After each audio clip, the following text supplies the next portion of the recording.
Ano tayo? Bibigyan na lang ito. Ebidensya ko to sa opisina. Kung hindi ako pumasok bukas. Kuya, sige, yay.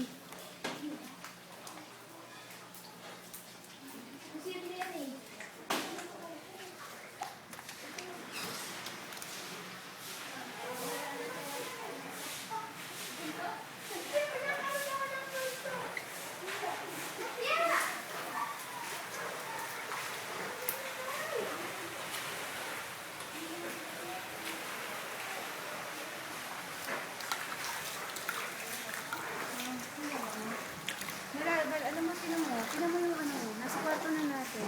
Sagad, sagad. Oh? Tinan mo.